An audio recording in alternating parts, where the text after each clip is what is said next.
자, 전국 곳곳에서 전세 사기 피해가 연일 심각해지고 있습니다. 정부와 금융당국은 경매 유예를 추진하는 데 이어서 피해자들에게 저리 대출을 지원하는 등 추가적인 지원 방안들을 쏟아내고 있는데요.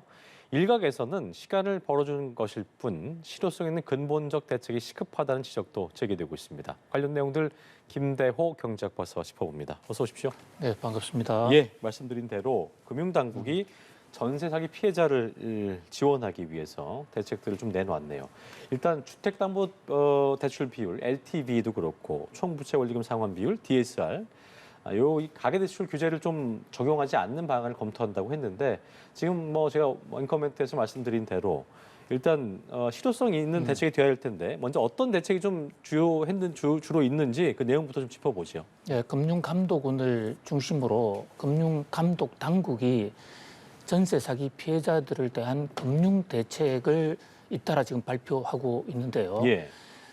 여러 가지 주목되는 지난번보다는 상당히 발빠르게 지원이 이루어지고 있는 것으로 보입니다. 네.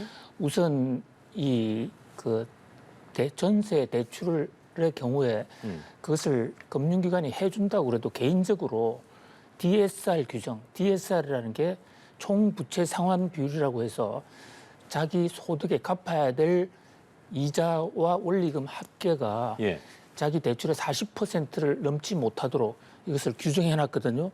그렇게 되면 보통 전세 사기 피해자들은 현재도 전세 돈이 물린 상태가 있는데 또 다른 대출을 받으려면 이 한도를 넘어갈 수가 있거든요. 그렇죠. 뭐 이런 점에서 일단 그 장벽을 철폐했다 이렇게 볼 수 있고요.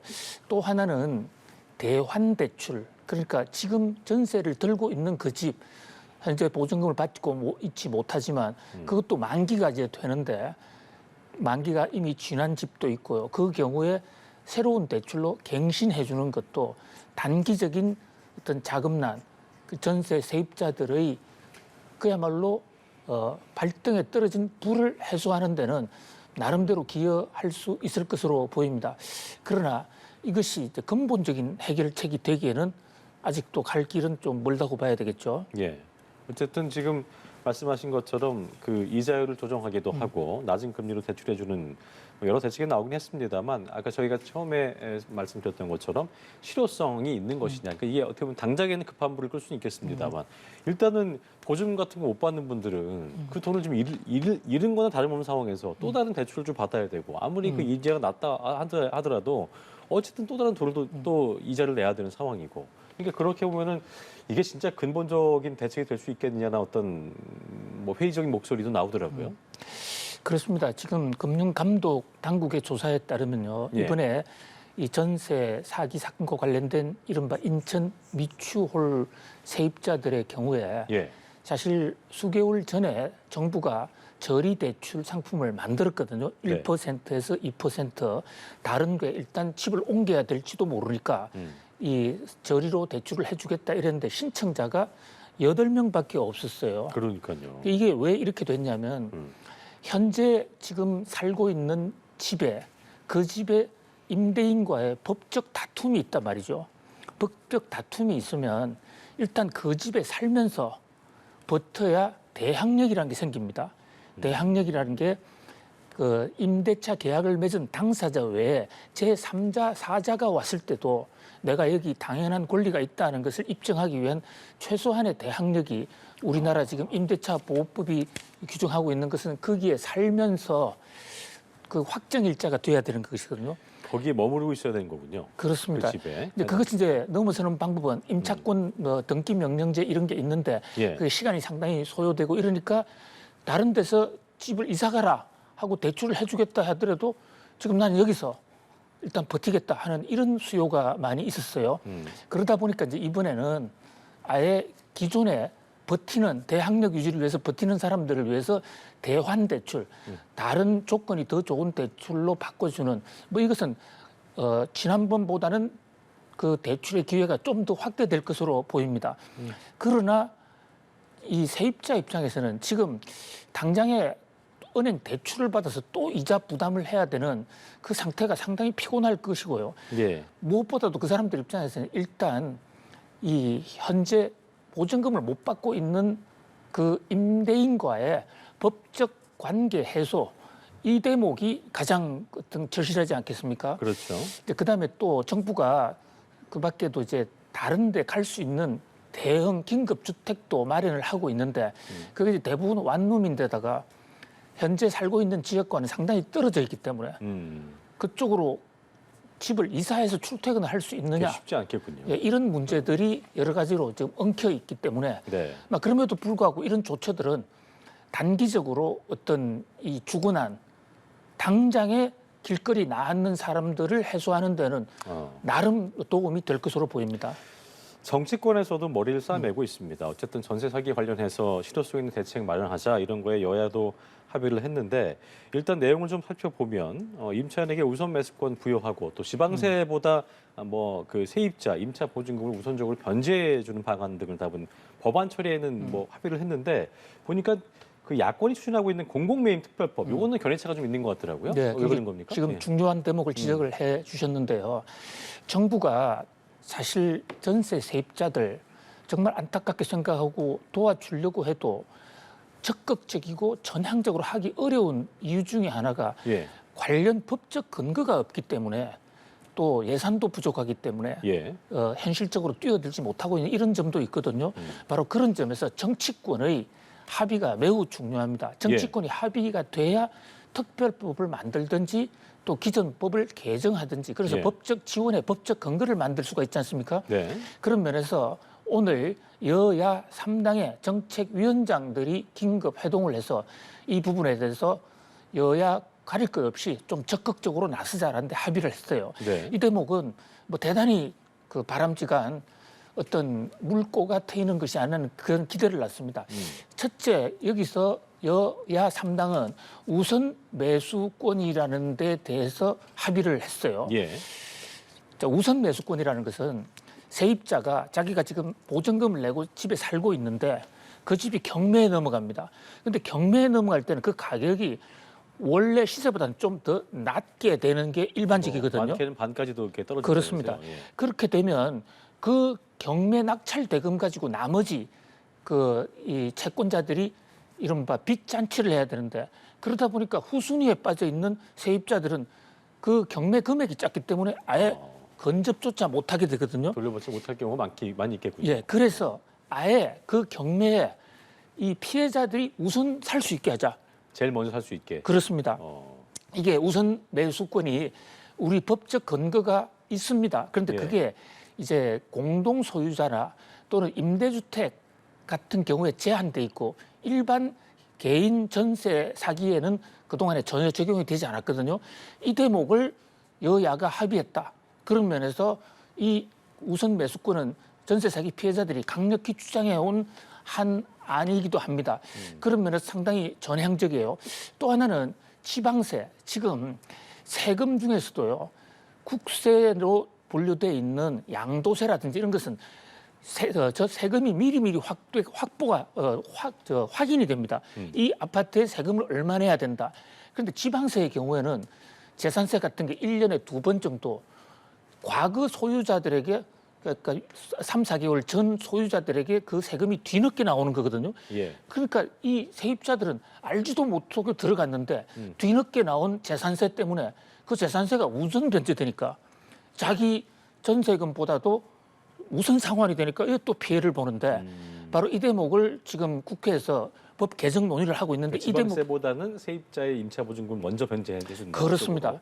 예, 재산세 같은 게 나오더라도 우선 임차권 그러니까 임대차 보증금을 먼저 갚아준다. 예. 이러면 보이지 않던 어떤 이 함정에 의한 어떤 피해 이것은 막을 수가 있거든요. 그럴 수 있겠네요. 이 두 대목은 상당히 전향적인 조처로서 여야가 합의를 하기도 했고. 그렇습니다. 27일 날 그렇습니다. 통과시킨다니까 진일보한 것으로 보입니다. 이제 그런데 전세 매수 우선 매수권의 경우에요. 저것은 돈 있는 사람이 사는 거잖아요. 돈이 없으면 또 못 그러니까요. 사잖아요. 물론 그걸 위해서 정부가 DSR 또 LTV를 완화시켜 줬기 때문에 은행 대출을 받아서 들어갈 수 있을 것입니다.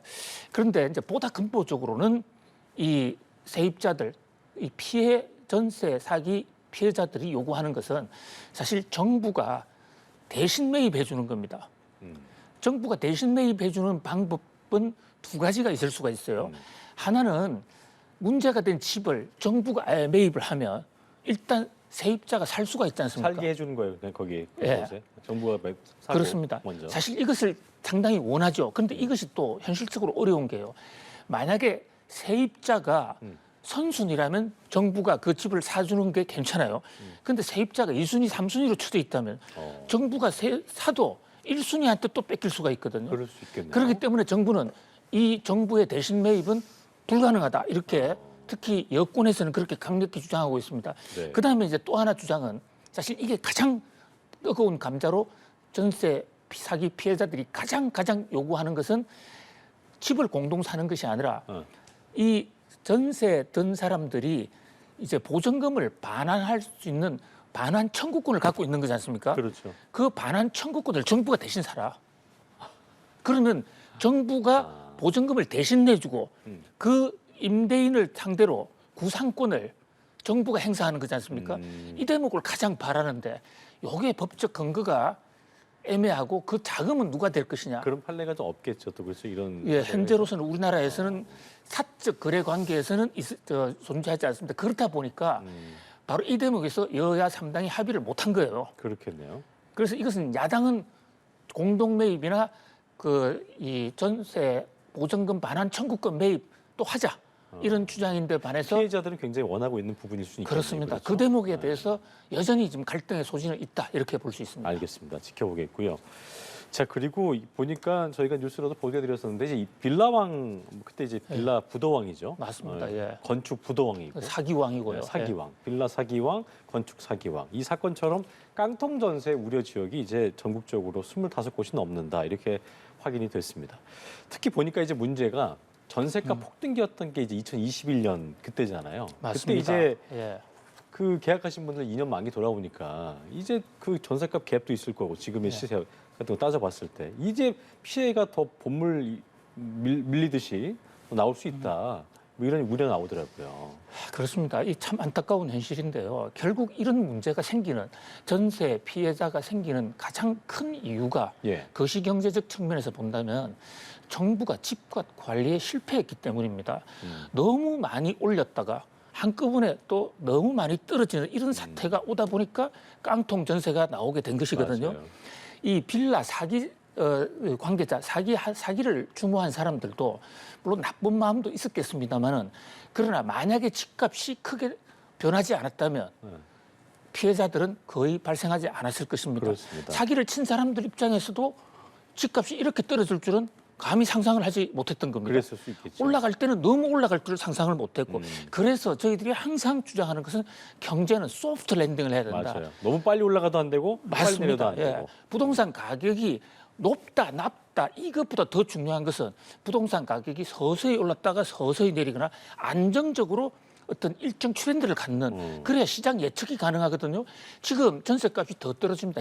특히 지금 거의 전세가 빌라의 경우에만 사기 피해가 생기고 있습니다. 아파트는 피해가 거의 없어요. 그렇더라고 하더라고요. 아파트는 가격을 대충 알 수 시세가 좀 있거든요. 형성돼 있으니까 예. 그렇죠. 근데 빌라는 형성이 안 돼 있다 보니까 빌라 사기가 생기니까 사람들이 겁이 나니까 이제 빌라 전세를 안 들어가요. 괜찮은 곳이 있어도 들어가지 않는 그렇습니다. 거죠. 그러니까 맞아요. 미추홀구뿐만 아니라 다른 지역에도 전세가 만기가 됐을 때 임대인이 새로운 세입자를 구해서 거기 받은 돈을 내줘야 되는데 들어오는 사람이 없으니까 또 그쪽도 깡통 전세가 도미노로 확산이 되는 것이에요. 그렇습니다. 예.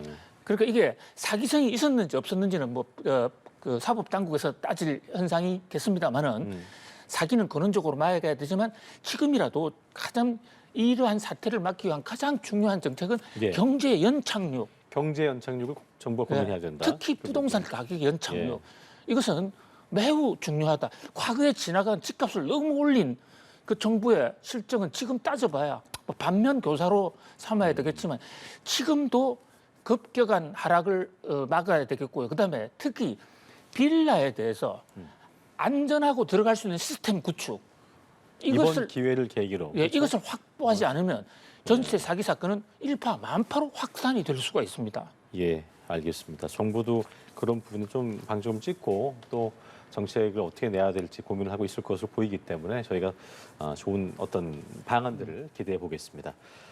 자, 그리고 생산자 물가지수 얘기를 좀 해볼게요. 이게 보니까 생산자가 시장에 물건을 공급하는 도매값인데요. 네. 생산자 물가지수 석 달 연속 인상이 됐습니다. 상승했는데 한 달 전보다는 0.1%, 또 1년 전과 비교했을 때 3.3% 오른 건데 일단 뭐 둔화세에 좀 접어들었다는 평이 있긴 합니다만 흐름 자체는 여전히 올라가고 있기 때문에 어떻게 좀 진단을 해야 될까요?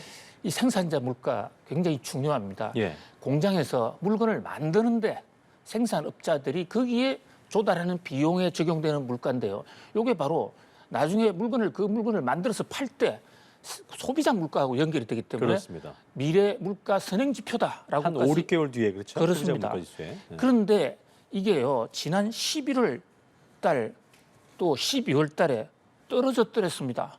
우리가 여기서도 소상하게 보고를 들은 적이 있는데 예. 0.3%, 0.4% 두 달 연속 떨어졌었어요. 예. 자, 그래픽이 지금 아래쪽 부분에 나오죠. 그래픽 아래쪽 부분에 11월, 12월이 떨어진 거로 나오지 않습니까? 그렇습니다. 야, 저 때문에 해도 이제 미래의 물가가 잡을 수도 있다라는 기대가 있었는데 요게 다시 올라갔다고요. 올라갔는데 올 1월, 2월, 3월 세 달 연속으로 플러스가 된 겁니다. 예. 그러니까 지난해 연말에 있었던 생산자 물가 하락세가 일단은 좀 멈칫했다. 그러나 그 위에 보면 전년 동기 대비인데요. 전년 동기 대비 요게 작년에 9.3%까지 올라갔던 게 점점 떨어지고는 있습니다. 그러니까 시간이 가면 대세 생산자 물가도 하락세인 것은 맞는데 당초에 우리가 좀 조기에 물가를 잡을 수 있지 않은 그런 기대가 조금 무산돼 간다. 그런 면에서 좀 아쉬운 또 하나의 우리가 물가 전쟁이 아직 끝나지 않았다.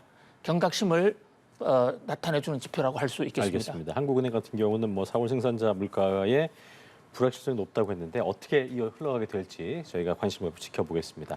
경제 읽기 지금까지 김대호 박사와 함께했습니다. 오늘 말씀 고맙습니다. 감사합니다. 예.